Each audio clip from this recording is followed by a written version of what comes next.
ವಂದನೆಗಳು ಆಂಟಿ.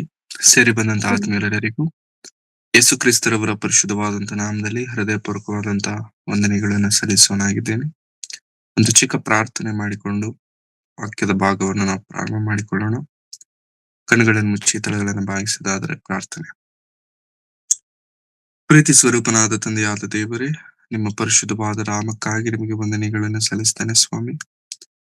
ಈ ಮುಂಜಾನೆ ವೇಳೆಯಲ್ಲಿ ನಿಮ್ಮ ಪಾದದ ಸಮ್ಮುಖದಲ್ಲಿ ನಾವೆಲ್ಲರೂ ಸೇರಿ ನಿಮ್ಮ ಪರಿಶುದ್ಧವಾದ ಮಾತುಗಳನ್ನು ಧ್ಯಾನಿಸುವ ಮಹಾಭಾಗ್ಯವನ್ನ ಕೊಟ್ಟಿದ್ದೀರಾ, ನಿಮಗೆ ವಂದನೆಗಳು. ಈ ದಿನ ನಮ್ಮ ಭಕ್ತಿಯನ್ನು ನಾವು ನಿಮ್ಮ ಮೇಲಿಡುವ ಹಾಗೆ ಸಹಾಯ ಮಾಡಿ. ಎಲ್ಲಾ ಪರಿಸ್ಥಿತಿಗಳಲ್ಲೂ ನಿಮ್ಮನ್ನು ಆಶ್ರಯಿಸುತ್ತಾ, ಎಲ್ಲಾ ಸಂದರ್ಭಗಳಲ್ಲೂ ಕರ್ತನೆ ನಿಮ್ಮನ್ನು ನೋಡುತ್ತಾ ನೀವಿರುವಂತಹ ಮಹಾಲೋಕವನ್ನು ಸೇರುವ ಹಾಗೆ ನಮಗೆ ಸಹಾಯ ಮಾಡಿ ಕರ್ತನೆ. ಇದುವರೆಗೂ ಕಾದು ಕಾಪಾಡಿ ನಡೆಸಿದಂತ ನಿಮ್ಮ ಪ್ರೀತಿ ಕೃಪೆಗಳಿಗಾಗಿ ನಮಗೆ ವಂದನೆಗಳು. ಮುಖ್ಯವಾಗಿ ಈ ಗೂಗಲ್ ಮೀಟ್ಗೆ ಸೇರಿರುವಂತಹ ಎಲ್ಲ ನಿನ್ನ ಮಕ್ಕಳನ್ನು ನಿಮ್ಮ ಹಸ್ತಗಳಿಗೆ ಸಮರ್ಪಿಸಿಕೊಳ್ಳುತ್ತಿದ್ದೇನೆ. ಪ್ರತಿಯೊಬ್ಬರನ್ನು ನೀವು ಬಲಪಡಿಸಿ ಅವರ ಆಸಕ್ತಿಯನ್ನ ನೀವು ತಿಳಿದವರಾಗಿದ್ದೀರಾ, ಅವರ ಹೃದಯಗಳನ್ನ ನೀವು ಅರಿತವರಾಗಿದ್ದೀರಾ. ಎಲ್ಲವನ್ನು ತಿಳಿದಂತ ದೇವರೇ, ನೀವೇ ತಕ್ಕ ರೀತಿಯಲ್ಲಿ ಎಲ್ಲವನ್ನು ನಡೆಸಿ ಬಲಪಡಿಸಬೇಕೆಂಬುದಾಗಿ ಬೇಡಿಕೊಳ್ಳುತ್ತಾ ಯೇಸು ಕ್ರಿಸ್ತರವರ ಪರಿಶುದ್ಧವಾದ ನಾಮದಲ್ಲಿ ಪ್ರಾರ್ಥಿಸಿ ಬೇಡಿ ಹೊಂದಿದ್ದೇನೆ ತಂದೆಯಾದ ದೇವರೇ, ಆಮೇಲೆ. ಆತ್ಮೀಯರೆಲ್ಲರಿಗೂ ಮತ್ತೊಂದು ಆವರ್ತಿ ಯೇಸು ಕ್ರಿಸ್ತರವರ ಪರಿಶುದ್ಧವಾದಂತ ನಾಮದಲ್ಲಿ ನನ್ನ ಹೃದಯಪೂರ್ವಕವಾದಂತಹ ವಂದನೆಗಳನ್ನು ಸಲ್ಲಿಸೋದಕ್ಕೆ ಇಷ್ಟಪಡ್ತೇನೆ.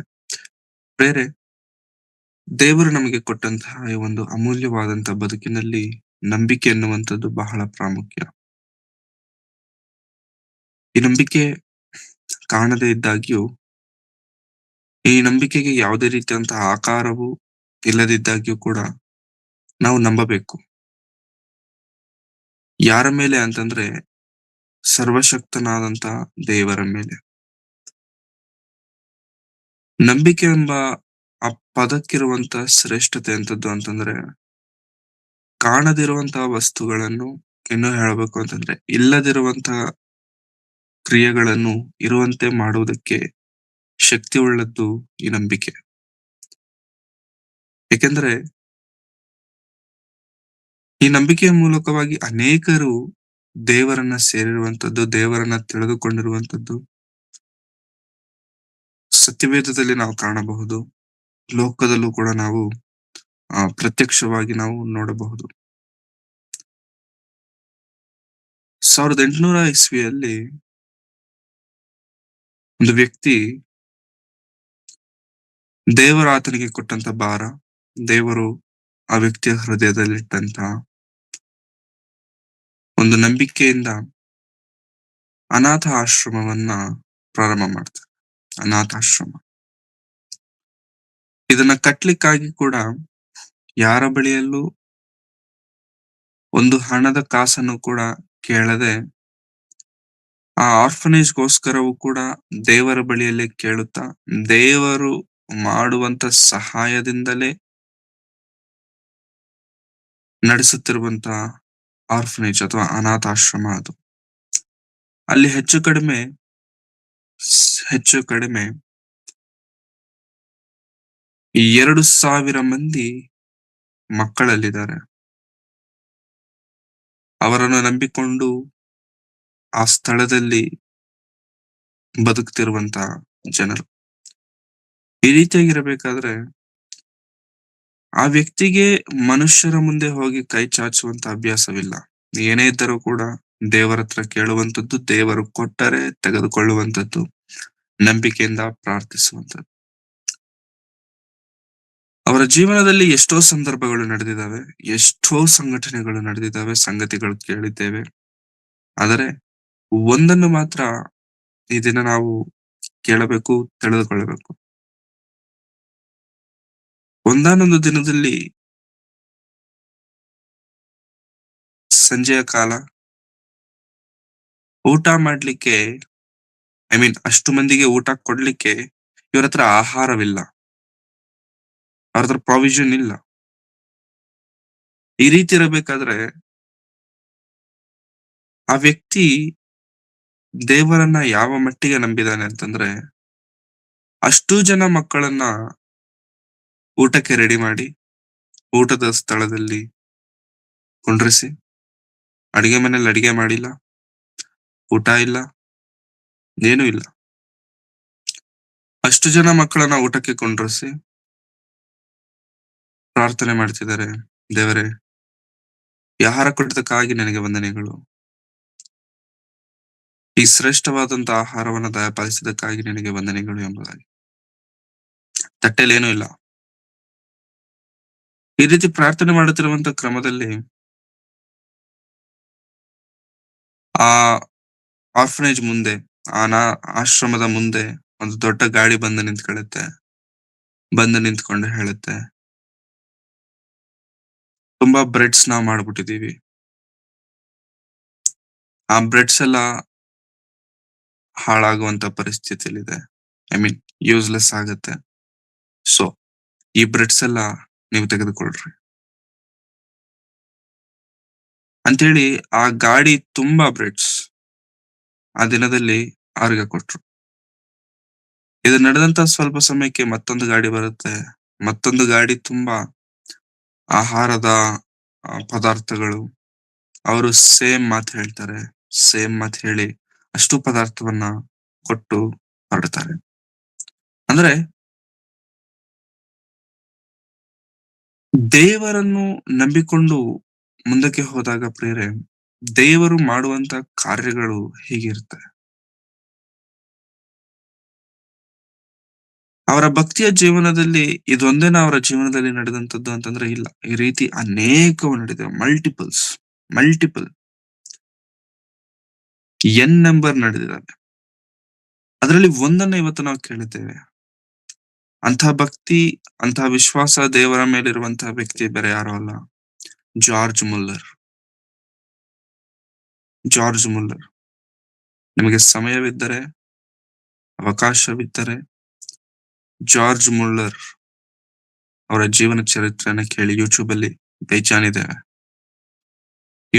ಬೇಜಾನಿದಾವೆ ಜಾರ್ಜ್ ಮುಲ್ಲರ್. ಪ್ರಿಯರೇ, ಯಾಕೆ ಈ ಸಂದರ್ಭ ನಾನು ಹೇಳ್ತಿದ್ದೇನೆ ಅಂತಂದ್ರೆ, ದೇವರನ್ನು ನಂಬಿಕೊಂಡಾಗ, ದೇವರನ್ನು ಆಶ್ರಯಿಸಿಕೊಂಡಾಗ, ದೇವರ ಮೇಲೆ ಆಧಾರ ಪಟ್ಟು ನಿಂತಾಗ ಪ್ರಿಯರೇ, ದೇವರು ಯಾವತ್ತೂ ಕೈ ಬಿಡಲ್ಲ ಎಂಬಂತ ಆ ಒಂದು ಮಾತಿಗೆ ಸಜೀವವಾದಂತ ಸಾಕ್ಷಿ ಇಂಥವುಗಳೆಲ್ಲ. ಸಜೀವವಾದಂತ ಸಾಕ್ಷಿ. ಸುಳ್ಳಲ್ಲ, ಕಲ್ಪನೆ ಅಲ್ಲ, ಕಥೆಗಳು ಅಲ್ಲವೇ ಅಲ್ಲ. ಯಥಾರ್ಥ ಸಂಘಟನೆಗಳು, ಅವರ ಜೀವನದಲ್ಲಿ ದೇವರು ನಡೆಸಿರುವಂತ ಕಾರ್ಯಗಳು. ಹಾಗಾದರೆ ನಾವು ದೇವರನ್ನ ನಂಬಿದ್ದೇವೆ, ದೇವರ ಬಳಿಗೆ ಬಂದಿದ್ದೇವೆ, ದೇವರನ್ನು ಆಶ್ರಯಿಸುತ್ತಿದ್ದೇವೆ. ಆದರೆ ಆ ನಂಬಿಕೆಯ ಪರಿಮಾಣ ಎಷ್ಟಿದೆ? ಆ ನಂಬಿಕೆಯ ಕೊಲಮಾನ ಎಷ್ಟಿದೆ? ಪ್ರೇರೆ, ದೇವರನ್ನು ನಂಬಿದ್ದೇವೆ ಎಂಬುವುದು ಕೇವಲ ಬಾಯಿ ಮಾತಿನಿಂದ ಹೇಳುವುದರಿಂದ ಪ್ರಯೋಜನವಿಲ್ಲ. ಆ ಮಾತು ಅಥವಾ ಆ ನಂಬಿಕೆ ಕ್ರಿಯೆಗಳಲ್ಲಿ ಕಾಣಬೇಕು. ಆ ಕ್ರಿಯೆಗಳು ದೇವರನ್ನು ತೋರಿಸುವಂತ ಕ್ರಿಯೆಗಳಾಗಿರಬೇಕು. We never know what happens in our life. ನಮ್ಮ ಜೀವನದಲ್ಲಿ ಯಾವಾಗ ಏನ್ ನಡೆಯುತ್ತ ನಮಗೆ ಗೊತ್ತಿಲ್ಲ. ಬಟ್ ದೇವರಿಗೆ ಸಮಸ್ತವು ಗೊತ್ತಿರುವುದರಿಂದ, ದೇವರನ್ನು ನಾವು ನಂಬುವುದರಿಂದ, ದೇವರು ಉನ್ನತವಾದಂತ ರೀತಿಯಲ್ಲಿ ನಮ್ಮನ್ನು ಮುಂದಕ್ಕೆ ನಡೆಸುವುದಕ್ಕೆ ಆತನ ಶಕ್ತನಾಗಿದೆ. 41ನೆಯ ಅಧ್ಯಾಯ, ಯೆಶಾಯನು ಬರೆದಂತ ಪ್ರವಾದನೆಯ ಗ್ರಂಥ 10ನೇ ವಚನವನ್ನ ನಾವು ನೋಡೋಣ. ಯೆಶಾಯನು ಬರೆದಂತ ಪ್ರವಾದನೆಯ ಗ್ರಂಥ 41ನೇ ಅಧ್ಯಾಯ 10ನೇ ವಚನದಲ್ಲಿರುವಂತಹ ಒಂದು ಮಾತನ್ನು ನಾವು ಧ್ಯಾನಿಸೋಣ. ನೀನಂತೂ ಹೆದರಬೇಡ, ನಾನೇ ನಿನ್ನೊಂದಿಗಿದ್ದೇನೆ, ದಿಗ್ಭ್ರಮೆಗೊಳ್ಳದಿರು, ನಾನೇ ನಿನ್ನ ದೇವರು, ನಾನು ನಿನ್ನನ್ನು ಬಲಪಡಿಸುತ್ತೇನೆ, ಹೌದು ನಿನಗೆ ಸಹಾಯ ಕೊಡುತ್ತೇನೆ, ನನ್ನ ಧರ್ಮದ ಬಲಗೈಯನ್ನು ನಿನಗೆ ಆಧಾರ ಮಾಡುತ್ತೇನೆ. ದೇವರು ತನ್ನ ಪ್ರಜೆಗಳಾಗಿರುವಂತ ನಮ್ಮೊಂದಿಗೆ ಹೇಳ್ತಿರುವಂತಹ ಒಂದು ಭರವಸೆಯ ಮಾತೇನಂತಂದ್ರೆ, ನೀನಂತೂ ಹೆದರಬೇಡ, ದಿಗ್ಭ್ರಮೆಗೊಳ್ಳದಿರು, ಚಿಂತೆ ಮಾಡಬೇಡ. ಯಾಕಂತಂದ್ರೆ ನಾನೇ ನಿನಗೆ ಸಹಾಯ ಮಾಡುತ್ತೇನೆ. I will help you. ನಾನು ನಿನ್ನ ಜೊತೆಗಿರ್ತೇನೆ. ನಾನು ನನ್ನ ಬಲಗೈಯನ್ನ ನಿನ್ನ ಜೊತೆಗೆ ಇಟ್ಟು ಕಳಿಸ್ತೇನೆ. I will be with you. ನಾನು ನಿನಗೆ ಸಹಾಯ ಮಾಡ್ತೇನೆ. ಈ ಮಾತು ಹೇಳ್ತಿರುವಂತವರು ನಮ್ಮ ತಂದೆ ತಾಯಿಗಳು, ಬಂಧು ಮಿತ್ರರು, ಅಥವಾ ತಿಳಿದಂತವರು ಯಾರು ಅಲ್ಲ ಪ್ರಿಯರ, ಮನುಷ್ಯರು ಹೇಳುತ್ತಿರುವಂತ ಮಾತಲ್ಲ ಇದು. ದೇವರು ಸ್ವತಃವಾಗಿ ನಮ್ಮನ್ನು ಕುರಿತು ಹೇಳುತ್ತಿರುವಂತ ನಡೆಯುತ್ತಿರುವಂತ ಮಾತು. Do not fear, I will be with you. ನನ್ನನ್ನ ನಂಬು, ನನ್ನನ್ನ ನಂಬಿ ನೀನು ದಿಗ್ಭ್ರಮೆಯಿಂದ ಇರು, ನಾನು ಎಲ್ಲವನ್ನ ನೋಡ್ಕೊಳ್ತೇನೆ. ಈ ಮಾತು ಪ್ರಿಯರೇ ನಿಜವಾಗ್ಲೂ ಬಹಳ ಧೈರ್ಯವನ್ನು ಕೊಡುವಂತ ಮಾತು. ದೇವರನ್ನು ನಂಬಿದಂತವರಿಗೆ ನಿಜವಾಗ್ಲೂ ಆಧಾರವಾಗಿರುವಂತಹ ಮಾತು. ದೇವರನ್ನು ಆಶ್ರಯಿಸುವಂತವರಿಗೆ ಅವರು ದೇವರಲ್ಲಿ ಮುಂದಕ್ಕೆ ಹೋಗಲಿಕ್ಕೆ ದೃಢವಾದಂತ ಮಾತು ಇದೇ ಆಗಿದೆ. ಯಾಕೆಂತಂದ್ರೆ ದೇವರ ಕ್ರಿಯೆಗಳು, ದೇವರ ಕೆಲಸಗಳು ಯಾವಾಗಲೂ ಕೂಡ ಪ್ರೇರೆ ಅಮೂಲ್ಯವಾಗಿರುತ್ತವೆ, ಶ್ರೇಷ್ಠವಾಗಿರ್ತವೆ, ನಮ್ಮ ಆಲೋಚನೆಗಳಿಗೆ ಯಾವಾಗ್ಲೂ ಮಿಗಿಲಾಗಿರ್ತವೆ. ನಾವಂದುಕೊಳ್ತೇವೆ ಇದು ಯಾಕೆ ಈ ರೀತಿ ಎಂಬುದಾಗಿ, ಆದ್ರೆ ದೇವರು ಏನಂದ್ಕೊಳ್ತಾರೆ ಅಂತಂದ್ರೆ ಇದು ಈ ರೀತಿ ಆದ್ರೇನೆ ಸರಿ ಎಂಬುದಾಗಿ. ನಾವು ನಮ್ಮ ಜೀವನದಲ್ಲಿ ಯಾಕೆ ಈ ರೀತಿ ಇಷ್ಟು ತಡ ಆಗ್ತಿದೆ ಅಂತ ನಾವ್ ಅಂದ್ಕೊಳ್ತೇವೆ. ಬಟ್ ನೋ, ದೇವರ ಪ್ರಣಾಳಿಕೆ ಹೇಗಿರುತ್ತೆ ಅಂತಂದ್ರೆ ಇದು ತಡ ಅಲ್ಲ, ಇದು ತಕ್ಕ ಸಮಯ, ಇದು ತಕ್ಕ ಸಮಯ. ಮೋಶೆ ಇಸ್ರಾಯೇಲ್ಯರನ್ನ ಐಗುಪ್ತ ದೇಶದಿಂದ ಹೊರತಂದ ತಕ್ಷಣ ಫರೋಹನ ಅವರ ಬೆನ್ನಡ್ತಾನೆ. ಅವರ ಹಿಂದೆ ಮತ್ತೆ ಅವರನ್ನ ಸೆರೆ ಮಾಡ್ಲಿಕ್ಕೆ ಬಂದಾಗ ಅವರು ಕೆಂಪು ಸಮುದ್ರದ ಬಳಿಗೆ ಬರ್ತಾರೆ ಎಂಬಂತ ವಿಚಾರ ದೇವರಿಗೆ ಗೊತ್ತು. ಕೆಂಪು ಸಮುದ್ರದ ಬಳಿಗೆ ಬಂದು ತಡ ಆಗುತ್ತೆ ಅಂತ ದೇವರಿಗೆ ಗೊತ್ತು. ಕೆಂಪು ಸಮುದ್ರದ ಹತ್ರ ಬಂದು ನಿಂತರೆ ಮುಂದಕ್ಕೆ ಹೋಗ್ಲಿಕ್ಕೆ ದಾರಿ ಇಲ್ಲ ಎಂಬಂತ ವಿಷಯ ಕೂಡ ದೇವರಿಗೆ ಗೊತ್ತು. ಎಲ್ಲವೂ ತಿಳಿದಂತ ದೇವರು ಅವರು ಬರೋ ಟೈಮಿಗೆ ಕೆಂಪು ಸಮುದ್ರವನ್ನ 2 ಭಾಗಗಳನ್ನಾಗಿ ಮಾಡಿ ಒಣನೆಲ ಮಾಡಿದಿದ್ರೆ ಅವರೆಲ್ಲರೂ ಒಂದೇ ಸಮ ನಿಲ್ಲದಿರ ನಡ್ಕೊಂಡು ಹೋಗ್ಬಿಟ್ಟು ಓಡೋಗ್ಬಿಟ್ಟಿದ್ರೆ ಅವ್ರು ಕಾಪಾಡಲ್ಪಡ್ತಿದ್ರಲ್ವಾ? ಬೇಗ ಆಗ್ತಿತ್ತಲ್ವಾ ಅದು? ಬೇಗ ನಡೀತಿತ್ತಲ್ವಾ ಅದು? ದೇವರು ಯಾಕೆ ಅದನ್ನ ಮಾಡಿಲ್ಲ ಅಂತಂದ್ರೆ ದೇವರಿಗೆ ಗೊತ್ತು ಯಾವಾಗ ಏನ್ ಮಾಡ್ಬೇಕಂತ. ದೇವರಿಗೆ ಗೊತ್ತು ತನ್ನನ್ನು ನಂಬಿದವರನ್ನ ದೇವರು ಆತನ ಕೈ ಬಿಡಬಾರದೆಂಬುದಾಗಿ. ಯಾಕೆಂತಂದ್ರೆ ದೇವರನ್ನು ನಂಬಿಕೊಂಡು ಅಲ್ಲಿರುವಂತವರು ಅಷ್ಟು ಮಂದಿ ಇಸ್ರಾಯೇಲರನ್ನ ದೇವರು ಕೈ ಬಿಡ್ತಾರ? ಖಂಡಿತ ಕೈ ಬಿಡಲ್ಲ. ಅವರಲ್ಲಿಗೆ ಬಂದ ತಕ್ಷಣ ಅವರ ಬಳಿಗೆ ಬಾರದಂತೆ ದೇವರು ಅವರನ್ನು, ಆ ಫರೋ ಸೈನ್ಯವನ್ನು ಮೇಘಗಳಿಂದ ಅಥವಾ ಅಗ್ನಿಸ್ತಂಭದಿಂದ ನಿಲ್ಲಿಸಿಬಿಟ್ಟನು. ಅಗ್ನಿಸ್ತಂಭದಿಂದ ಅವರನ್ನ ತಡೆ ಮಾಡಿ, ಅವರು ತಡೆಯಾಗಿರುವಂತ ಸಮಯದಲ್ಲಿ ಇಲ್ಲಿ ಕೆಂಪು ಸಮುದ್ರವನ್ನ 2 ಭಾಗಗಳಾಗಿ ವಿಂಗಡಿಸುತ್ತಿದ್ದಾರೆ ದೇವರು. ಸಿ, ದೇವರ ಅದ್ಭುತ ಕಾರ್ಯಗಳು ಯಾವಾಗ್ಲೂ ಕೂಡ ದೇವರ ಸಮಯಕ್ಕೆ ತಕ್ಕ ಹಾಗೆ ನಡೆಯುತ್ತವೆ. ನಮ್ಮ ಸಮಯದಲ್ಲಿ ಯಾವಾಗ್ಲೂ ಆಗೋದಿಲ್ಲ. ನಾವು ಅಂದುಕೊಂಡ ಕಾಲದಲ್ಲಿ ಯಾವಾಗಲೂ ದೇವರ ಕಾರ್ಯಗಳು ನಡೆಯುವುದಿಲ್ಲ. God will do his things on his time. ದೇವರು ತನ್ನ ಕಾರ್ಯಗಳನ್ನು ತನ್ನ ಸಮಯದಲ್ಲೇ ಮಾಡ್ತಾರೆ. ನಾವಂದುಕೊಂಡಂತ ಸಮಯದಲ್ಲಿ ದೇವರು ಯಾವತ್ತೂ ಮಾಡುವುದಿಲ್ಲ. ಯಾಕೆಂತಂದ್ರೆ ಇದಕ್ಕೆ ದೇವರು ನೋಡುವಂತದ್ದು ನಂಬಿಕೆ. ತುಂಬಾ ಸಲ ಅನ್ಸುವಂತದ್ದು ಏನಂತಂದ್ರೆ ದೇವರು ಲಾಸ್ಟ್ ಅಲ್ಲಿ ಮಾಡೋ ಬದಲು ಮೊದ್ಲೇ ಮಾಡಬಹುದಲ್ಲ ಅನ್ಸತ್ತೆ, ಜನರಲ್ ಆಗಿ ಥಿಂಕ್ ಮಾಡಿದ್ರೆ. ದೇವರು ಕೊನೆಯಲ್ಲಿ ಅಥವಾ ದೇವರು ಬೇಕಾಗಿರುವಂತ ಸಮಯದಲ್ಲಿ ಅವಾಗ ಇಮ್ಮಿಡಿಯೇಟ್ ಆಗಿ ಮಾಡೋ ಬದಲು ಮೊದ್ಲೇ ಮಾಡಿ ಇಡ್ಬೋದಲ್ವಾ, ಮೊದ್ಲೇ ಮಾಡ್ಬೋದಲ್ವಾ? ಯಾಕೆ ಇಷ್ಟೊಂದು ತಡ, ಯಾಕೆ ಈ ತರ ಮಾಡು? ನೋ, ಇಲ್ಲಿ ನಾವು ಅರ್ಥ ಮಾಡ್ಕೊಳ್ಬೇಕಾಗಿರುವಂತದ್ದು ಏನಂತಂದ್ರೆ ದೇವರು ಅಲ್ಲಿ ತಡ ಮಾಡ್ತಿಲ್ಲ, ದೇವರು ತಕ್ಕ ಸಮಯಕ್ಕಾಗಿ ವೇಟ್ ಮಾಡ್ತಿರ್ತಾರೆ. ದೇವರು ಅಲ್ಲಿ ತಡ ಮಾಡುವುದಿಲ್ಲ, ತಕ್ಕ ಸಮಯಕ್ಕಾಗಿ ವೇಟ್ ಮಾಡ್ತಿರ್ತಾರೆ. ಆ ತಕ್ಕ ಸಮಯ ಬರುವುದರೊಳಗಾಗಿ ನಮ್ಮ ನಂಬಿಕೆ ಶ್ರೇಷ್ಠವಾಗಿರಬೇಕು. ನಮ್ಮ ವಿಶ್ವಾಸ ನಿಂತಿರುವಂತದ್ದಾಗಿರಬೇಕು, ಬೀಳುವಂತದ್ದಾಗಿರಬಾರದು. ಬೀಳುವಂತ ನಂಬಿಕೆ ನಮ್ಮದಾದ್ರೆ ಪ್ರೇರೆ ದೇವರ ಕಾರ್ಯಗಳು ನಮ್ಮ ಜೀವನದಲ್ಲಿ ನಡಿಲಿಕ್ಕೆ ಸಾಧ್ಯವಿಲ್ಲ. ದೇವರ ಕ್ರಿಯೆಗಳು ನಮ್ಮ ಬದುಕಿನಲ್ಲಿ ನಡಿಲಿಕ್ಕೆ ಸಾಧ್ಯವಿಲ್ಲ. ಯಾಕಂತಂದ್ರೆ ಗಾಡ್ ಈಸ್ ಫೈತ್ಫುಲ್. ದೇವರು ನಂಬಿಗಸ್ತನು. ನಂಬಿಗಸ್ತನಾದಂತ ದೇವರನ್ನು ನಂಬಿದಂತ ನಾವು ದೇವರನ್ನು ಹೃದಯಪೂರ್ವಕವಾಗಿ ನಂಬಬೇಕು. It is very difficult to believe God. ದೇವರನ್ನ ನಂಬುವಂತದ್ದಿದೆ ನೋಡಿ ಪ್ರೇರೆ, it is very very very difficult. There are few people. ಪ್ರಪಂಚದಲ್ಲಿ ಬಹಳ ಕಡಿಮೆ ಮಂದಿ ಇದ್ದಾರೆ ದೇವರನ್ನ ನಂಬುವಂತವರು. ಪ್ರಪಂಚದಲ್ಲಿ ಕೇವಲ ಕೇವಲ ಸ್ವಲ್ಪ ಸಂಖ್ಯೆ ಇದೆ ದೇವರ ಮೇಲೆ ಆಧಾರಗೊಳ್ಳುವಂತವರು. ನಿಜವಾಗ್ಲೂ ಪ್ರಿಯರೇ, ದೇವರನ್ನು ನಂಬಿಕೊಂಡು ನಾವು ನಿಜವಾಗ್ಲೂ ನಮ್ಮ ಜೀವನವನ್ನು ಮುಂದೆ ಸಾಗಿಸುವಾಗ ದೇವರು ನಡೆಸುವಂತ ರೀತಿ ಬಹಳ ಅದ್ಭುತವಾಗಿರುತ್ತೆ. ಅದ್ಭುತವಾಗಿರುತ್ತೆ. It is a miracle. ಅದ್ಭುತವಾಗಿರುತ್ತೆ. ಎಷ್ಟು ಅದ್ಭುತವಾಗಿರುತ್ತೆ ಅಂತಂದ್ರೆ ಲೆಕ್ಕ ಸಾಕಾಗಲ್ಲ. ಲೆಕ್ಕ ನಾವು ಹೋಲಿಸಿಕೊಳ್ಳಿಕ್ಕೆ ಆಗುವುದೇ ಇಲ್ಲ. There is no match. ಯಾವ ಲೆವೆಲ್ಗೆ ಅಂತಂದ್ರೆ ಯೇಸು ಕ್ರಿಸ್ತರವರು ಸಾವಿರಾರು ಜನ ಆತನ ಮಾತುಗಳನ್ನ ಕೇಳಲಿಕ್ಕೆ ಬಂದಿದ್ದಾರೆ.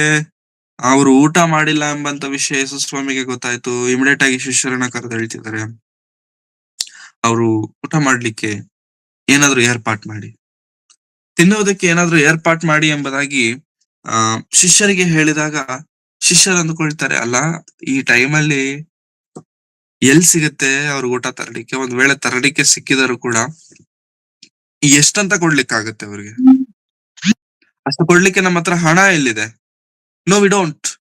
ಈ ರೀತಿ ಹುಡುಕುತ್ತಿರಬೇಕಾದ್ರೆ ಒಂದು ಹೆವನಸ್ತನು ಒಂದು ಹುಡುಗ, ಅವನ ಹತ್ರ ಅವರ ತಾಯಿ ಕಟ್ಟಿ ಕೊಟ್ಟಿರುವಂತ ಒಂದು ಬುತ್ತಿ ಇದೆ, ಕ್ಯಾರೇಜ್ ಇದೆ. ಆ ಕ್ಯಾರೇಜ್ ಓಪನ್ ಮಾಡಿ ನೋಡಿದ್ರೆ ಕೆಲವು ರೊಟ್ಟಿ, ಕೆಲವು ಮೀನು. ಇದನ್ನ ತಂದು ಯೇಸು ಸ್ವಾಮಿ ಮುಂದೆ ಇಟ್ರು. ಸ್ವಾಮಿ, ಇಷ್ಟೇ ನಮ್ಮ ಹತ್ರ ಇರೋದು. ಇಲ್ಲ, ಇಷ್ಟೇ ನಮ್ಮ ಹತ್ರ ಇರೋದು ಅಂತಂದಾಗ ಯೇಸು ಕ್ರಿಸ್ತರವರು, ನಾಚಿಕೆ ಇಲ್ವಾ ನಿಮ್ಗೆ? ಬುದ್ಧಿ ಇಲ್ವಾ ನಿಮ್ಗೆ? ನಾನು ಏನ್ ಹೇಳಿದೆ, ಇಷ್ಟ ಮಂದಿಗೆ ಎಲ್ ಸಾಕಾಗತ್ತೆ ಇದು ಅಂತಂದ್ರ? ಇಲ್ಲ, ಕೊಡಿ, ನಿಮ್ ಹತ್ರ ಏನಿದೆ ಅದ್ ಕೊಡಿ ಅಂತ ಹೇಳಿ ದೇವರನ್ನು ಪ್ರಾರ್ಥಿಸಿದ ತಕ್ಷಣವೇ ಅಷ್ಟು ಸಾವಿರ ಮಂದಿ ತಿಂದು ತಿಂದು ಕೊನೆಯಲ್ಲಿ ಮಿಕ್ಕಿದಾಗ ಆ ಮಿಕ್ಕಿರುವಂತಹ ರೊಟ್ಟಿಗಳನ್ನು ಬುತ್ತಿಗಳಲ್ಲಿ ತುಂಬಿದರೆ 12 ಬುತ್ತಿಗಳು ತುಂಬಿತು. 12. ಅರ್ಥ ಮಾಡ್ಕೊಳ್ಳೋಣ ಪ್ರಿಯರೇ, ದೇವರ ಲೆಕ್ಕಗಳು ಹೀಗೆ ಇರ್ತವೆ. You can not match his calculation. ದೇವರ ಮ್ಯಾಥ್ಸ್ ಬಹಳ ಕಷ್ಟ, ನಮ್ಗೆ ಅರ್ಥ ಆಗಲ್ಲ. ದೇವರ ಕ್ಯಾಲ್ಕುಲೇಷನ್ ನಿಜವಾಗ್ಲೂ ನಮ್ಗೆ ಅರ್ಥ ಆಗಲ್ಲ ಪ್ರಿಯರೇ. You know, God is a perfectionist. ದೇವರು ಎಲ್ಲವನ್ನ ಪರ್ಫೆಕ್ಟ್ ಆಗಿ ಮಾಡ್ತಾರೆ. ದೇವರು ಯಾವುದು ಕೂಡ ಅಲ್ಲಾಡುವಂತ ರೀತಿಯಲ್ಲಿ ಅಥವಾ ಶೇಕ್ ಆಗುವಂತ ರೀತಿಯಲ್ಲಿ ಮಾಡುವ ಆತನಲ್ಲ ದೇವರು. God will do everything in a perfect manner. ಎಲ್ಲವನ್ನು ಪರ್ಫೆಕ್ಟ್ ಆಗಿ ದೇವರು ಮಾಡ್ತಾರೆ ಅಂತಂದ್ರೆ we should wait for God's time. We should wait for God's time. ಯಾಕಂತಂದ್ರೆ ದೇವರ ಸಮಯದಲ್ಲಿ ದೇವರು ಮಾಡಿದರೆ God can do miracles. God can do miracles. ನಮ್ಮ ಜೀವನವನ್ನೊಮ್ಮೆ ಪರೀಕ್ಷಿಸಿಕೊಳ್ಳೋಣ ಪ್ರಿಯರೇ. ದೇವರನ್ನು ನಂಬುತ್ತಿದ್ದೇವಾ ಅಂತ ಒಂದು ವೇಳೆ ಕೇಳಿದರೆ, ಹೌದು, ನಂಬುತ್ತಿದ್ದೇವೆ. ಎಷ್ಟು ನಂಬುತ್ತಿದ್ದೇವೆ, ಹೇಗೆ ನಂಬುತ್ತಿದ್ದೇವೆ ಎಂಬುದಾಗಿ ಒಂದು ವೇಳೆ ಕೇಳಿದರೆ, ನಂಬುತ್ತಿದ್ದೇವೆ ಅಷ್ಟೇ. ಎಷ್ಟು, ಹೇಗೆ, ಎಷ್ಟು ನಂಬುತ್ತಿದ್ದೇವೆ, ಹೇಗೆ ನಂಬುತ್ತಿದ್ದೇವೆ? What is your scale? ಅಳತೆ ಏನು? ಟೊಮೆಟೊ ತೆಗೆದುಕೊಳ್ಳಬೇಕಾದ್ರೆ ಅಳತೆ ಇದೆ. ತಕ್ಕಡಿಯ ಮೇಲೆ 1 kg ಕಲ್ಲು ಹಾಕಿ ಮತ್ತೊಂದು ತಕ್ಕಡಿಯಲ್ಲಿ ಟೊಮೆಟೊ ಹಾಕಿ ಸಮಾನವಾಗಿದ್ರೇನೆ ಟೊಮೆಟೊ ಕೊಡ್ತಾನೆ. ಸಮಾನವಾಗಿದ್ರೇನೆ ಟೊಮೆಟೊ ನಾವು ತೆಗೆದುಕೊಳ್ತೇವೆ. ಮತ್ತೆ ಕ್ರಿಸ್ತನಲ್ಲಿ ನಿಮಗೆ ನಮಗೆ ಇರತಕ್ಕ ಭಕ್ತಿ ಹೇಗಿದೆ, ನಂಬಿಕೆ ಹೇಗಿದೆ, ವಿಶ್ವಾಸ ಹೇಗಿದೆ? ಎಲ್ಲಾ ಪರಿಸ್ಥಿತಿಗಳಲ್ಲೂ ದೇವರನ್ನು ನೋಡುತ್ತಾ ದೇವರ ಮೇಲೆ ಆಧಾರಗೊಂಡು ಜೀವಿಸುವಂತ ಜೀವನಗಳು ನಮ್ಮದಾಗಿದ್ದಾರೆ ಪ್ರಿಯರೇ. Yes, God is with you. ದೇವರ ಮೇಲೆ ನಮಗೆ ನಂಬಿಕೆ ಇದೆ. ದೇವರ ಮೇಲೆ ನಮಗೆ ವಿಶ್ವಾಸ. ದೇವರ ಮೇಲೆ ವಿಶ್ವಾಸವಿದೆ ಎಂಬುದಾಗಿ ನಾವು ಸುಮ್ಮನೆ ಕೂತು ದೇವರನ್ನು ಪರೀಕ್ಷಿಸಬಾರದು. ಮತ್ತೆ ಹೇಳ್ತೇನೆ, ದೇವರ ಮೇಲೆ ವಿಶ್ವಾಸವಿದೆ ಎಂಬುದಾಗಿ ಅಂದುಕೊಂಡು we should not be quiet. ಸುಮ್ಮನಿರಬಾರದು. ಸುಮ್ಮನೆ ಅಂತಂದ್ರೆ ತೆಲುಗಲ್ಲಿ ಮಾಮೂಲಿಯಾಗಿ ಹೇಳ್ತಾರೆ, ದೇವರಿದ್ದಾರೆ ಎಂಬುದಾಗಿ ಗಾಳಿಯಲ್ಲಿ ದೀಪ ಇಡಬಾರದು ಎಂಬುದಾಗಿ. ಆ ದೀಪನ ದೇವರೇ ಆರಿಸ್ಬೇಡ, ನಾನು ಗಾಳಿಯಲ್ಲಿ ದೀಪ ಇಡ್ತೇನೆ, ಬಟ್ ನೀನ್ ಅದನ್ನ ಆರಿಸಬಾರದು. ನೋ, ದೇವರಿದ್ದಾರೆ ಅಂತಂತ ಹೇಳಿ ನಾವು ಗಾಳಿಯಲ್ಲಿ ದೀಪ ಇಟ್ಟು ಮೂರ್ಖರಂತೆ ಪ್ರವರ್ತಿಸಬಾರದು. We should be very very conscious about what we are doing. ನಾವ್ ಏನ್ ಮಾಡ್ತಿದ್ದೇವೆ ಎಂಬುವಂತದ್ದನ್ನ ನಮಗೆ ಅರಿವಿರಬೇಕು. ದೇವರ ಮೇಲೆ ನಂಬಿಕೆ ಅಂತಂದ್ರೆ ಇಟ್ಸ್ ನಾಟ್ ಲೈಕ್ ಯಾವ ಏನಂತಾರೆ, ಯಾವ ಆಲೋಚನೆ, ಯಾವ ಪ್ರಣಾಳಿಕೆ ಇಲ್ಲದೆ ನಡೆಯುವಂತದ್ದು, ಮಾಡುವಂತದ್ದಲ್ಲ. Yes, we should believe God in a proper way. ಒಳ್ಳೆ ರೀತಿಯಲ್ಲಿ ದೇವರನ್ನ ನಾವು ನಂಬುವರಾಗಿರಬೇಕು. ಇಲ್ಲಿ ಶಿಷ್ಯರು ಯೇಸು ಸ್ವಾಮಿ ಹತ್ರ 5 ರೊಟ್ಟಿ 2 ಮೀನನ್ನ ತೆಗೆದುಕೊಂಡು ಬಂದಾಗ ದೇವರಾಗಿರುವಂತ ಯೇಸು ಕ್ರಿಸ್ತರು ಅಲ್ಲಿ ಬೈಲಿಲ್ಲ, ಅವರನ್ನ ಆಶೀರ್ವದಿಸಿದ್ರು. ದೇವರು ನಮ್ಮ ಜೀವನವನ್ನ ಬದಲಾಯಿಸ್ಲಿಕ್ಕೆ ಪ್ರಿಯರೇ, ದೇವರಿಗೆ ತುಂಬಾ ಸಮಯ ಬೇಕಿಲ್ಲ. ಮತ್ತೆ ಹೇಳ್ತಿದ್ದೇನೆ, ದೇವರಿಗೆ ತುಂಬಾ ಸಮಯ ಬೇಕಿಲ್ಲ. ಇನ್ನೂ ಹೇಳ್ಬೇಕಂತಂದ್ರೆ, ಚಿಟಿಕೆಯಲ್ಲಿ ದೇವರ ಕೆಲಸವನ್ನ ಮಾಡ್ತಾರೆ. ಚಿಟಿಕೆ ಚಿಟಿಕೆಯಲ್ಲಿ ದೇವರು ಆ ಕೆಲಸಗಳನ್ನ ಮಾಡ್ಲಿಕ್ಕೆ ಶಕ್ತನಾಗಿರುವಾಗ, ಆ ಕಾರ್ಯ ನಡಿಬೇಕು ಅಂತಂದ್ರೆ ದೇವರು ನೋಡುವಂತದ್ದು ನಮ್ಮ ನಂಬಿಕೆ ದೇವರ ಮೇಲೆ. ಒಂದು ವಿಷಯ ಅಂತೂ ಪಕ್ಕ, ದೇವರು ತನ್ನ ಮಕ್ಕಳನ್ನ ಎಂದಿಗೂ ಎಂದಿಗೂ ಎಂದಿಗೂ ಕೈ ಬಿಡುವುದಿಲ್ಲ. This is for true. ಇದು ನಿಜ, ಇದು ನಿಜ. ಪೇತ್ರನನ್ನ ಸೆರೆಮನೆಗೆ ಹಾಕಿದ್ರು. ಸೆರೆಮನೆಗೆ ಹಾಕಿದರೆ ನಾಳೆ ಬೆಳಿಗ್ಗೆ ಪೇತ್ರನನ್ನ ಕೊಲ್ಲಬೇಕು, ಸಾಯಿಸಬೇಕು. ಸಭೆಯೆಲ್ಲ ಪ್ರಾರ್ಥನೆ ಮಾಡ್ತಿದೆ. ಯಾರು ಹೋಗಿ ಬೇಲ್ ಅಪ್ಲೈ ಮಾಡ್ಲಿಕ್ಕೆ ಆಗಿಲ್ಲ ಪೇತ್ರನಿಗೋಸ್ಕರ. Because they don't have that much of guts. Dare ಇಲ್ಲ, ಧೈರ್ಯ ಇಲ್ಲ. ಪ್ರಾರ್ಥನೆ ಮಾಡ್ತಿದ್ದಾರೆ. ಪೇತ್ರನು ಕೂಡ ಪ್ರಾರ್ಥನೆ ಮಾಡ್ತಿದ್ದಾನೆ. ಪ್ರಾರ್ಥನೆ ಮಾಡಿ ಮಾಡಿ ಮಾಡಿ ನಾಳೆ ಬೆಳಿಗ್ಗೆ ಸಾಯಿಸ್ತಾರೆ. ಸೆರೆಮನೆಯಲ್ಲಿ ಸರಪಣಿಗಳಿಂದ ಕಟ್ಟಲ್ಪಟ್ಟಿದ್ದಾನೆ, ಮಲ್ಕೊಂಡಿದ್ದಾನೆ. ಪ್ರಾಣ ಹೋಗುತ್ತೆ ಅಂತ ಗೊತ್ತು, ನಾಳೆ ಬೆಳಿಗ್ಗೆ ಸಾಯಿಸ್ತಾರೆ ಅಂತ ಗೊತ್ತು. ಎಲ್ಲವೂ ತಿಳಿದ ಮೇಲೆ ನಿದ್ದೆ ಹೇಗ್ ಬರುತ್ತೆ ಪ್ರಿಯರೇ? ತುಂಬಾ ಜನಕ್ಕೆ ಅವ್ರ ಜೀವನದಲ್ಲಿ ಅವ್ರು ಮಾಡಿರುವಂತ ಸಾಲಗಳನ್ನ ನೆನೆಸಿಕೊಂಡ್ರೇನೆ ಅವ್ರಿಗೆ ನಿದ್ದೆ ಬರಲ್ಲ. ಅಯ್ಯೋ, ಇಷ್ಟು ಸಾಲ ಆಗ್ಬಿಟ್ಟಿದೆ, ಹೆಂಗ್ ಮಾಡೋದು, ಏನ್ ಮಾಡೋದು, ಇದರಿಂದ ಅರ್ಧ ಅರ್ಧ ಹೆಲ್ತ್ ಹಾಳಾಗತ್ತೆ ಅವ್ರಿಗೆ. ಪೇತ್ರನಿಗೆ ಇಲ್ಲಿರುವಂತದ್ದು ಸಾಲ ಅಲ್ಲ, ಪ್ರಾಣ ಹೋಗ್ತಿದೆ. ಇಷ್ಟು ದೊಡ್ಡ ಪ್ರಾಬ್ಲಮ್ ಅವನ ಕಣ್ಣು ಮುಂದೆ ಇದ್ದರೂ ಕೂಡ ಅಲ್ಲಿ ಪೇತ್ರನು ಚಿಂತೆ ಮಾಡ್ತಿಲ್ಲ. ಹೀಸ್ ಸ್ಲೀಪಿಂಗ್, ಮಲಗಿದ್ದಾನೆ. ಈ ರೀತಿ ಮಲ್ಕೊಂಡಿರ್ಬೇಕಾದ್ರೆ ಎಲ್ಲರ ಸಭೆಯೆಲ್ಲ ಪ್ರಾರ್ಥನೆ ಮಾಡ್ತಿದೆ. ಸಭೆಯೆಲ್ಲ ಮೊಣಕಾಲೂರಿ ಪ್ರಾರ್ಥನೆ ಮಾಡ್ತಿರುವಾಗ ದೇವದೂತನು ಬಂದು ಆತನನ್ನ ತಟ್ಟಿ ಎಬ್ಬಿಸಿ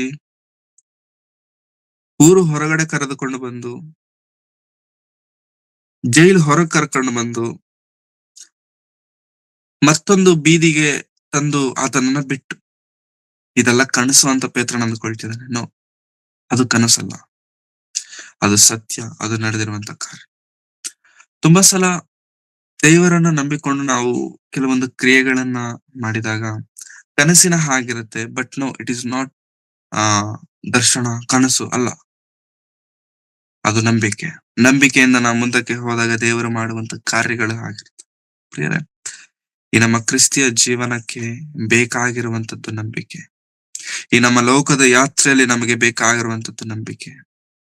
ಹೆದರಬೇಡಿ, ಹೆದರಬಾರದು. ದೇವರ ಮೇಲೆ ಸ್ವಲ್ಪವಾದರೂ ನಮಗೆ ಡೌಟ್ ಎನ್ನುವಂಥದ್ದು ಬರಬಾರದು. God will help you. Yes, God will help you. ದೇವರು ನಮ್ಮನ್ನು ಕೈ ಬಿಡುವುದಿಲ್ಲ ಎಂಬ ವಿಶ್ವಾಸ ನಮ್ಮಲ್ಲಿದ್ದರೆ ಖಂಡಿತ ದೇವರು ಆ ನಂಬಿಕೆಯನ್ನ ಕ್ರಿಯೆಯ ರೂಪದಲ್ಲಿ ತರುವುದಕ್ಕೆ ದೇವರು ಶಕ್ತರಾಗಿದ್ದಾರೆ. ಕ್ರಿಯೆಯ ರೂಪದಲ್ಲಿ. ಯಾಕಂತಂದ್ರೆ ನಿನ್ನ ನಂಬಿಕೆ ಆ ಕ್ರಿಯೆಗಿಂತ ದೊಡ್ಡದಾಗಿರುತ್ತೆ. ಆ ಆಕ್ಟ್ ಗಿಂತ, ಅಲ್ಲಿ ನಡೆದಿರುವಂತ ಆ ಕ್ರಿಯೆಗಿಂತ ನನ್ನ ನಂಬಿಕೆ ದೊಡ್ಡದಾಗಿರುತ್ತೆ. ಆ ಜಾರ್ಜ್ ಮುಲ್ಲರ್ ಅವರು ಆ ರಾತ್ರಿಯಲ್ಲಿ ಊಟ ಇಲ್ಲ ಎಂಬುದಾಗಿ ಟೆನ್ಷನ್ ಪಡ್ಲಿಲ್ಲ, ಗೊಂದಲಕ್ಕೆ ಗುರಿ ಆಗ್ಲಿಲ್ಲ, ಏನ್ ಮಾಡ್ಬೇಕು ಗೊತ್ತಾಗದಿರುವಂತ ಪರಿಸ್ಥಿತಿಗೆ ಹೋಗಲಿಲ್ಲ. ಪ್ರಾರ್ಥನೆ ಮಾಡಿ, ದೇವರೇ, ಕೊಟ್ಟಂತ ಈ ಆಹಾರಕ್ಕಾಗಿ ಸ್ತೋತ್ರ. ಈ ಆಹಾರ ಇಲ್ಲ ಅಲ್ಲಿ, but still he's praying, he's thanking God. ಅಲ್ಲಿ ಏನು ಇಲ್ಲದೆ ಇದ್ದಾಗಿ ಕೂಡ ಇರುವ ಹಾಗೆ ದೇವರನ್ನ ಪ್ರಾರ್ಥನೆ. ಯೇಸು ಕ್ರಿಸ್ತರವರು ಕೂಡ ನೀವು ಪ್ರಾರ್ಥಿಸುವಾಗ ಹೇಗೆ ಪ್ರಾರ್ಥನೆ ಮಾಡಿ, ನನ್ನ ನಾಮದಲ್ಲಿ ನೀವು ದೇವರನ್ನು ಪ್ರಾರ್ಥಿಸಿ, ಏನು ಬೇಕಾದರೂ ಕೇಳಿಕೊಳ್ಳಿರಿ, ಅದನ್ನು ನೀವು ಹೊಂದಿದ್ದೀರಾ ಎಂಬುದಾಗಿ ನಂಬಿ ದೇವರನ್ನ ಕೇಳಿ, ದೇವರು ಕೊಡ್ತಾರೆ. ನೀವು ಹೊಂದಿದ್ದೀರಾ ಎಂಬುದಾಗಿ ದೇವರನ್ನ ಕೇಳಿ, ದೇವರು ಕೊಡ್ತಾರೆ. ನಮ್ಮ ಜೀವನದಲ್ಲೂ ಕೂಡ prayer, we should pray god, we should ask god, like ದೇವರೇ ನೀನ್ ಇದನ್ನ ಮಾಡಿದ್ಯಾ, ನಿನಗೆ ಸ್ತೋತ್ರ. ನೀನ್ ಇದನ್ನ ಕೊಟ್ಟಿದ್ಯಾ, ನಿನಗೆ ಸ್ತೋತ್ರ. ಅಲ್ಲಿ ಏನಾಗುತ್ತೆ ಗೊತ್ತಾ ಪ್ರಿಯರೇ, ನಾವು ಕೇಳಿರುವಂತದ್ದು ದೊಡ್ಡದಾಗಿ ದೇವರಿಗೆ ಕಾಣಿಸಲ್ಲ. ನಾವು ಕೇಳಿದ ರೀತಿ ದೇವರಿಗೆ ದೊಡ್ಡದಾಗುತ್ತೆ. ನಾವು ದೇವರನ್ನು ನಂಬಿರುವಂತ ರೀತಿ ದೇವರಿಗೆ ದೊಡ್ಡದಾಗುತ್ತೆ. It is highly possible when you believe God. ದೇವರನ್ನು ನಂಬಿದಾಗ ಮಾತ್ರ ಇಂಥ ಕಾರ್ಯಗಳು ನಡೀಲಿಕ್ಕೆ ಸಾಧ್ಯ. ಅಥವಾ ದೇವರನ್ನು ನಾವು ಅರ್ಥ ಮಾಡಿಕೊಳ್ಳಿಕ್ಕೆ ಸಾಧ್ಯವೇ ಇಲ್ಲ ಪ್ರೇರೆ. ದೇವರು ನಮಗೆ ಅರ್ಥ ಆಗಬೇಕು ಅಂತಂದ್ರೆ ಇಂಥ ಆ ಸಂದರ್ಭಗಳು, ಸಂಗತಿಗಳು ನಮ್ಮ ಜೀವನದಲ್ಲಿ ನಡೆಯಬೇಕು. ಯಾವಾಗ್ಲೂ ಕೂಡ ಮನುಷ್ಯರನ್ನ ನಾವು ಯಾವತ್ತೂ ನೋಡಬಾರದು ಪ್ರೇರೆ. ಮನುಷ್ಯರ ಸಹಾಯವನ್ನು ಯಾವತ್ತು ನಾವು ಕೇಳಬಾರದು. ದೇವರನ್ನು ನೋಡುತ್ತಾ, ದೇವರ ಸಹಾಯವನ್ನು ಬಯಸುತ್ತಾ ನಾವು ಮುಂದಕ್ಕೆ ಹೋದ್ರೆ ದೇವರು ಯಾವುದಕ್ಕೂ ಕಡಿಮೆ ಮಾಡಲ್ಲ. ಎಸ್, ಡಿಫಿಕಲ್ಟೀಸ್ ಅನ್ನುವಂಥದ್ದು ಬರುತ್ತೆ, ಶೋಧನೆಗಳೆನ್ನುವಂಥದ್ದು ಬರುತ್ತೆ, ಸಮಸ್ಯೆಗಳ ಮಧ್ಯದಲ್ಲಿ ನಾವು ಪ್ರಯಾಣ ಮಾಡ್ತಿರ್ತೇವೆ. ದಟ್ ಡಸಂಟ್ ಮೀನ್ ದೇವ್ರ ಕೈ ಬಿಟ್ಟಿದ್ದಾರೆ ಅಂತಲ್ಲ. ಅದರ ಅರ್ಥ ದೇವರು ಕೈ ಬಿಟ್ಟಿದ್ದಾರೆ ಅಂತಲ್ಲ. ನೋ, ದೇವರು ಕೈ ಬಿಟ್ಟಿಲ್ಲ. ದೇವರು something he is doing very special for you. If God is taking time, Bible ಪ್ರಕಾರವಾಗಿ, ಸತ್ಯವೇದದ ಪ್ರಕಾರವಾಗಿ, if God is taking time, ಅರ್ಥ ಮಾಡ್ಕೊಳ್ಳಿ, God is preparing something special for you. ದೇವರಲ್ಲಿ ಸಮಯ ತೆಗೆದುಕೊಳ್ತಿದ್ದಾರೆ ಅಂತಂದ್ರೆ God is preparing something special ದೇವರಲ್ಲಿ ಮಾಡ್ತಿದ್ದಾರೆ. ಸ್ಪೆಷಲ್ ದೇವರು ಕೊಡೋದಕ್ಕೆ ರೆಡಿ ಆಗಿದ್ದಾರೆ. ಸ್ಪೆಷಲ್ ದೇವರು ಡೆಲಿವರ್ ಮಾಡೋದಕ್ಕೆ ಸಿದ್ಧರಾಗಿದ್ದಾರೆ. ಹಾಗಾಗಿ ಪ್ರಿಯರೇ, ನಮ್ಮ ಜೀವನದಲ್ಲಿ ನಾವು ನೋಡಿಕೊಂಡು ಹೆಮ್ಮೆ ಪಡ್ಲಿಕ್ಕಿರುವಂತದ್ದು ಏನೂ ಇಲ್ಲ. ನಮ್ಮ ಜೀವನದಲ್ಲಿ ನಾವು ನೋಡಿಕೊಂಡು ಗರ್ವ ಪಡುವಂತ ಪರಿಸ್ಥಿತಿ ಏನೂ ಇಲ್ಲ. ಒಂದು ವೇಳೆ ಹೆಮ್ಮೆ ಪಡುವುದು ಏನಾದ್ರೂ ಇದ್ರೆ, ಗರ್ವ ಪಡುವಂತದ್ದು, ಹೆಚ್ಚಳ ಪಡುವಂತದ್ದು ಏನಾದ್ರೂ ಇದ್ರೆ, ಅದು ಕೇವಲ ದೇವರಲ್ಲೇ. ಯಾಕೆಂದ್ರೆ ನಮ್ಮ ಯೋಗ್ಯತೆಯನ್ನ ತಿಳಿದಾತನು ದೇವರು, ನಮ್ಮ ಅರ್ಹತೆಯನ್ನ ತಿಳಿದಾತನು ದೇವರು, ನಮ್ಮ ಎಲ್ಲಾ ಪರಿಸ್ಥಿತಿಗಳನ್ನ ತಿಳಿದಾತನು ದೇವರು. ನಮ್ಮ ಜೀವನದಲ್ಲಿ ಎಲ್ಲವನ್ನು ಮಾಡುವುದಕ್ಕೂ ದೇವರೇ ಶಕ್ತನಾಗಿರುವುದರಿಂದ ಯಾವ ವಿಷಯದಲ್ಲೂ ಕೂಡ ಐಹಿಕ ವಿಚಾರಗಳು, ಲೋಕದ ವಿಚಾರಗಳನ್ನ ನೋಡಿ ನಾವು ಯಾವತ್ತೂ ಕೂಡ ಹೆಮ್ಮೆ ಪಡಬಾರದು, ಹೆಚ್ಚಳ ಪಡಬಾರದು. ನಾವು ದೇವರ ವಿಚಾರದಲ್ಲೇ ಹೆಮ್ಮೆ ಪಡಬೇಕು. ದೇವರನ್ನು ನೋಡೇ ನಾವು ಹೆಚ್ಚಳ ಪಡುವುದಾದ್ರೆ ದೇವರು ಎಂದಿಗೂ ನಮ್ಮನ್ನ ಕೈ ಬಿಡುವುದಿಲ್ಲ. ಪ್ರಿಯರೇ, ಮೋಶೆ ದೇವರನ್ನು ನಂಬಿದ ಹಾಗೆ, ದಾವೀದನು ದೇವರನ್ನು ನಂಬಿದ ಹಾಗೆ, ಪೇತ್ರನು ದೇವರನ್ನು ನಂಬಿದ ಹಾಗೆ, ಅಷ್ಟು ದೂರ ಬೇಡ, ಜಾರ್ಜ್ ಮುಲ್ಲರ್ ದೇವರನ್ನು ನಂಬಿದ ಹಾಗೆ ನಾವು ದೇವರನ್ನು ನಂಬೋಣ. ಯಾವತ್ತೂ ಕೂಡ ಹೇಳ್ತಿದ್ದಾರೆ, ಮನುಷ್ಯರ ಮುಂದೆ ಕೈ ಚಾಚಲಿಕ್ಕೆ ಹೋಗಬೇಡಿ. ಮನುಷ್ಯರ ಮುಂದೆ ಎಕ್ಸ್ಟ್ರೀಮ್ ಲೆವೆಲ್ ಆಗು. ಮನುಷ್ಯರ ಮುಂದೆ ಕೈ ಚಾಚುವಂತ ಪರಿಸ್ಥಿತಿ ಯಾವಾಗ ಎಕ್ಸ್ಟ್ರೀಮ್ಲಿ ಆಗಲ್ಲ ಅಂತಂದಾಗ, ದಟ್ ಈಸ್ ಲಾಸ್ಟ್ ಚಾನ್ಸ್. ಕೈ ಚಾಚಲಿಕ್ಕೆ ಹೋಗಲೇಬಾರದು. ಯಾಕೆಂದ್ರೆ ದೇವರು ನಮ್ಮನ್ನ ತೆಗೆದುಕೊಳ್ಳುವಂತವರನ್ನಾಗಿ ಇಡುವುದಿಲ್ಲ ಪ್ರಿಯರೇ, ಕೊಡುವಂತವರನ್ನಾಗೇ ಇಡ್ತಾರೆ. ಅಂಥ ಒಳ್ಳೆ ದೇವರು ನಮ್ಮ ದೇವರು. But we should believe him. ದೇವರನ್ನ ನಂಬಬೇಕು. ದೇವರನ್ನ ನಂಬುವುದಾದ್ರೆ ದೇವರೆಂದಿಗೂ ಕೈ ಬಿಡುವುದಿಲ್ಲ. ಈ ಸಂಗತಿ ನಮ್ಗೆ ಅರ್ಥ ಆಗಬೇಕು ಅಂತಂದ್ರೆ ಕೇವಲ ಕೇಳೋದ್ರಿಂದ ನಮ್ಗೆ ಅರ್ಥ ಆಗಲ್ಲ. We should experience it. ತುಂಬಾ ವಿಷಯಗಳು ಪ್ರೇರೆ ನಾವು ಕೇಳಿರ್ತೇವೆ, ನಾವು ತಿಳಿದುಕೊಂಡಿರ್ತೇವೆ. ಹೌದಾ, ದೇವರನ್ನು ನಂಬಿದ್ರೆ ದೇವರು ಕೈ ಬಿಡಲ್ವಾ? ಎಸ್, ಹೌದು, ನಾನು ಕೇಳಿದ್ದೇನೆ. ಬಟ್ ಎಕ್ಸ್ಪೀರಿಯನ್ಸ್ ಮಾಡಿಲ್ಲ. until unless you experience that, you can't able to tell that. ಇಂಥ ಹೋಟ್ಲಲ್ಲಿ ಬಿರಿಯಾನಿ ಸಖತ್ತಾಗಿರುತ್ತೆ, ನಾನು ಕೇಳಿದ್ದೇನೆ. ಬಟ್ ಯಾವತ್ತೂ ನಾನು ತಿಂದಿಲ್ಲ. ಕೇಳಿದ್ದೇನೆ, ಬಟ್ ಯಾವತ್ತೂ ನಾನು ತಿಂದಿಲ್ಲ. ಹೇಳ್ತೇನೆ, ಎಸ್, ಅಲ್ಲಿ ಚೆನ್ನಾಗಿರುತ್ತೆ. ಬಟ್ ತಿಂದ ಮೇಲೆ ಹೇಳುವಂತ ರೀತಿ ಬೇರೆ ಇರುತ್ತೆ. ತಿಂದ ಮೇಲೆ ಆ ಎಕ್ಸ್ಪೀರಿಯನ್ಸ್ ಬೇರೆ ಇರುತ್ತೆ. ಫಾರ್ ಎಕ್ಸಾಂಪಲ್, ಬೆಂಗಳೂರಲ್ಲಿ ಈ ನಡುವೆ ರಾಮೇಶ್ವರಂ ಕೆಫೆ ಅಂತ ತುಂಬಾ ಹೈಲೈಟ್ ಆಗ್ತಿದೆ. ಟೇಸ್ಟ್ ಎಲ್ಲರೂ ತಿಂದವರೆಲ್ಲ ಚೆನ್ನಾಗಿದೆ, ಚೆನ್ನಾಗಿದೆ, ಚೆನ್ನಾಗಿದೆ. ಆ ರಿವ್ಯೂಸ್, ಯೂಟ್ಯೂಬ್ಸ್ ಎಲ್ಲರೂ Rameshwaram cafe, Rameshwaram cafe. Taste ಚೆನ್ನಾಗಿರುತ್ತಂತೆ. ಕೇಳಿದ್ದೇವೆ. But when you experience it, when you taste, ಆ ಹೋಟೆಲ್ಗೆ ನಿಜವಾಗ್ಲೂ ನೀವು ಹೋಗಿ ಬಿಲ್ ತಗೊಂಡು ಟೇಸ್ಟ್ ಮಾಡಿದಾಗ you will get to know what is exactly happening. ಅವಾಗ ಏನ್ ಹೇಳ್ತೀರಾ ಗೊತ್ತಾ? ಚೆನ್ನಾಗಿರುತ್ತೆ ಅಂತ ಹೇಳಲ್ಲ. ದೋಸೆ ಸಾಫ್ಟ್ ಆಗಿರುತ್ತೆ, ದೋಸೆ ಕ್ರಿಸ್ಪಿ ಆಗಿರುತ್ತೆ, ದೋಸೆ ಚಟ್ನಿ ಜೊತೆಗೆ ಹಚ್ಕೊಂಡು ತಿಂದ್ರೆ ತುಂಬಾ ಚೆನ್ನಾಗಿರುತ್ತೆ, ಫ್ರೆಶ್ ಆಗಿರುತ್ತೆ. ಸಿ, ಮೊದಲು ಚೆನ್ನಾಗಿರುತ್ತೆ ಅಂತ ಹೇಳಿದೆ. ತಿಂದ ಮೇಲೆ ಆ ಹೇಳುವಂತ ರೀತಿ ಬದಲಾಯ್ತು. ದೇವರನ್ನು ಕೂಡ ನಾವು ದೇವರನ್ನ ನಂಬಿದ್ರೆ ದೇವರು ಕೈ ಬಿಡಲ್ಲ ಅಂತ ಹೇಳ್ತಿದ್ವಿ. But when you experience God, when you go through that, ಅದನ್ನ ನಾವು ಅನುಭವಿಸಿದಾಗ ಅದನ್ನ ತಿಳಿಸುವಂತ ರೀತಿನೇ ಬೇರೆ ಇರುತ್ತೆ, ಅದನ್ನ ವಿವರಿಸುವಂತ ರೀತಿನೇ ಬದಲಾಗುತ್ತೆ. ಅವಾಗ ಚೆನ್ನಾಗಿದೆ, ಅವಾಗ ದೇವ್ರ ಕೈ ಬಿಡಲ್ಲ, ಮಾತಿಂದ ಹೇಳಲ್ಲ, ಅದು ಹೃದಯದಿಂದ ಬರುತ್ತೆ. Because you have experience. So please, ದೇವರನ್ನ ಎಕ್ಸ್ಪೀರಿಯನ್ಸ್ ಮಾಡಿ, ದೇವರನ್ನ ಮಾತ್ರ ನಂಬಿ. ದೇವರೆಂದಿಗೂ ಕೈ ಬಿಡುವುದಿಲ್ಲ. ಹೆದರಬೇಡಿ, ದಿಗ್ಭ್ರಮೆಗೊಳ್ಳದಿರಿ. ಇದು ಮನುಷ್ಯರು ಕೊಡ್ತಿರುವಂತಹ ಹಾಮಿ, ಭರವಸೆ ಅಲ್ಲ, ದೇವರು ಕೊಡ್ತಿರುವಂತಹ ಭರವಸೆ. ಹೆದರಬೇಡಿ, ದಿಗ್ಭ್ರಮೆಗೊಳ್ಳದಿರಿ, ಧೈರ್ಯವಾಗಿರಿ. ನಿನ್ನ ದೇವರು ನಿನ್ನನ್ನು ಕೈ ಬಿಡುವುದಿಲ್ಲ. ನಿನ್ನನ್ನು ಕರೆದಾತನು ನಿನ್ನನ್ನು ತೊರೆಯುವುದಿಲ್ಲ. ನಿನ್ನ ದೇವರು ನಿನ್ನನ್ನು ಮರೆಯುವುದಿಲ್ಲ. ಆತನು ನಂಬಿಕೆಗೆ ಯೋಗ್ಯನು, ಅರ್ಹನಾಗಿದ್ದಾನೆ. ಪ್ರಾರ್ಥನೆ ಮಾಡಿ. ಪ್ರೀತಿ ಸ್ವರೂಪನಾದ ತಂದೆಯಾದ ದೇವರೇ, ನಿಮ್ಮ ಪರಿಶುದ್ಧವಾದ ನಾಮಕ್ಕಾಗಿ ನಿಮಗೆ ವಂದನೆಗಳು. ಕರ್ತನೆ, ನಿಮ್ಮನ್ನು ನಂಬುವಂತಹ ನಂಬಿಕೆಯ ಜೀವನ ನಮಗೆ ದಯಪಾಲಿಸಿ. ನಮ್ಮಲ್ಲಿ ಭಕ್ತಿಯನ್ನು ತುಂಬಿ, ನಂಬಿಕೆಯನ್ನು ಬೆಳೆಸಿ, ನಿಮ್ಮನ್ನೇ ಮಾತ್ರ ನೋಡುವ ಆ ಭರವಸೆಯನ್ನು ನಮಗೆ ದಯಪಾಲಿಸಿ. ಹೇಗಾದ್ರೆ ಮೋಶೆ ನಿಮ್ಮನ್ನು ನಂಬಿದ್ದು ಅದ್ಭುತಗಳನ್ನು ತನ್ನ ಜೀವನದಲ್ಲಿ ಕಂಡನು, ಅನೇಕ ಭಕ್ತರು ನಿಮ್ಮನ್ನು ನಂಬಿ ಅದ್ಭುತಗಳನ್ನು ಕಂಡರು. ನಾವು ಸಹ ನಿಮ್ಮನ್ನು ನಂಬಿ ನಮ್ಮ ಜೀವನಗಳಲ್ಲಿ ಅದ್ಭುತಗಳನ್ನು ಹೊಂದುವಂತೆ ಸಹಾಯ ಮಾಡಿ. ಕರ್ತನೆ, ನಮ್ಮ ಜೀವನದಲ್ಲಿ ಅನೇಕರನ್ನು ನಮ್ಮ ಕಣ್ಮುಂದೆನೇ ಇಟ್ಟಿದ್ದೀರಾ. ಇವರನ್ನು ನೋಡಿ ನಿಮ್ಮ ನಂಬಿಕೆಯನ್ನು ಬೆಳೆಸ್ಕೊಳ್ಳಿ ಎಂಬುದಾಗಿ.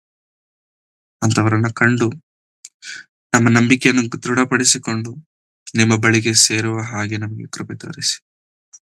ಕರ್ತನೆ, ಇಂಥ ಒಳ್ಳೆ ಪರಿಸ್ಥಿತಿಯಲ್ಲಿ ನಮ್ಮನ್ನು ಇಟ್ಟಿದ್ದಕ್ಕಾಗಿ ನಿಮಗೆ ವಂದನೆಗಳು. ನಮ್ಮ ನಂಬಿಕೆಗೆ ಆಧಾರನು ನೀವಾಗಿದ್ದೀರಾ. ನಾವು ಹೆಚ್ಚಳ ಪಡುವಂಥದ್ದು ನಿಮ್ಮಲ್ಲೇ, ನಾವು ನಂಬುವುದು ನಿಮ್ಮನ್ನೇ. ತಕ್ಕ ಸಮಯದಲ್ಲಿ ಎಲ್ಲವನ್ನು ಮಾಡೋದಕ್ಕೆ ನೀವು ಶಕ್ತರಾಗಿದ್ದೀರಾ. ನಿಮ್ಮ ಸಮಯಕ್ಕೋಸ್ಕರವಾಗಿ ನಾವು ಕಾಯ್ತಿದ್ದೇವೆ. ನೀವು ಮಾಡುವಂತಹ ಕ್ರಿಯೆಗೋಸ್ಕರ ನಾವು ಎದುರು ನೋಡುತ್ತಿದ್ದೇವೆ. ಸಹಾಯ ಮಾಡಿ, ಬಲಪಡಿಸಿ, ಧೈರ್ಯಪಡಿಸಿ, ನಿಮ್ಮಲ್ಲಿ ನಿಂತುಕೊಳ್ಳುವಂತಹ ದೃಢ ನಿರ್ಣಯ, ದೃಢ ಸಂಕಲ್ಪ, ನಿಶ್ಚಯತೆ ನಮಗೆ ಕೊಟ್ಟು ನೀವು ನಡೆಸಿ ಬಲಪಡಿಸಬೇಕೆಂಬುದಾಗಿ ಬೇಡಿಕೊಳ್ಳುತ್ತಾ, ಮಾಡಿದ ಎಲ್ಲಾ ರೀತಿಯಾದಂತಹ ಉಪಕಾರಗಳಿಗಾಗಿ ನಿಮಗೆ ವಂದನೆಗಳನ್ನು ಸಲ್ಲಿಸುತ್ತಾ, ಯೇಸು ಕ್ರಿಸ್ತರವರ ಪರಿಶುದ್ಧವಾದ ನಾಮದಲ್ಲಿ ಪ್ರಾರ್ಥಿಸಿ ಬೇಡಿ ಹೊಂದಿದ್ದೇನೆ, ತಂದೆಯಾದ ದೇವರೇ, ಆಮೆನ್. ನಮ್ಮ ತಂದೆಯಾದ ದೇವರ ಪ್ರೀತಿಯು, ಕರ್ತನಾದ ಯೇಸು ಕ್ರಿಸ್ತರವರ ಕೃಪೆಯು, ಪವಿತ್ರಾತ್ಮನ ಅನ್ಯೋನ್ಯತೆಯು, ಸಹವಾಸ ಎಂದಿಗೂ ಸದಾಕಾಲ ಕರ್ತನು ಬರುವ ತನಕ ನಮ್ಮೆಲ್ಲರೊಂದಿಗೆ ಸದಾ ನೆಲೆಯಾಗಿರಲಿ ಸ್ವಾಮಿ. Amen, amen, amen. Thank you very much. ಎಲ್ಲರಿಗೂ ವಂದನೆಗಳು.